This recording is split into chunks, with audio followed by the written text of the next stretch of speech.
Matapos nga yung pangyayari dyan sa Matalam sa Cotabato na nagdulot ho ng malaking pagkabahala doon sa ilan dahil mahigit 20 yung naitalang nasugatan.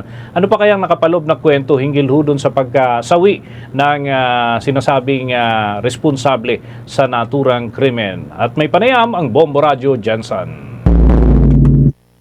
Na-neutralize at napatay sa hot pursuit operation kagabi ang lalaking itinuturong isa sa mga suspek sa paghagis ng granada sa New Year's Eve sa barangay Dalapitan, Matalam, Cotabato na ikinasugat ng 22 katao. Kinilala ang suspek na si Hamad Ansa, 40 years old, may asawa at residente ng Purok 6 Barangay Kilada, Matalam.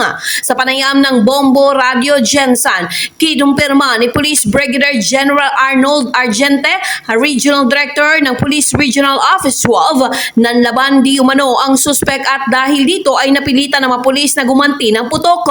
Nagpatupad naman ng mahigpit na seguridad sa lugar habang patuloy na pinaghahanap ang isa pang kasama ng suspek na tukoy na rin ng PNP.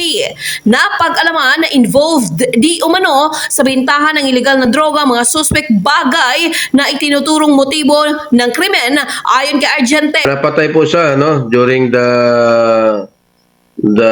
encounter with the police operatives kasi in the act na siya ay hulihin, nagpaputok po siya sa ating mga kapulisan.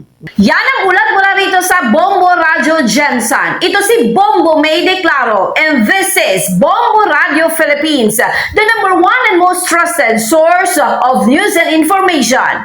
Basta Radio, Bombo!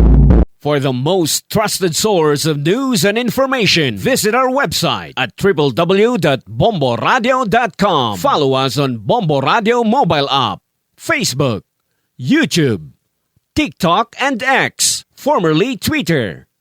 Like, share, and stay connected. Anytime, anywhere.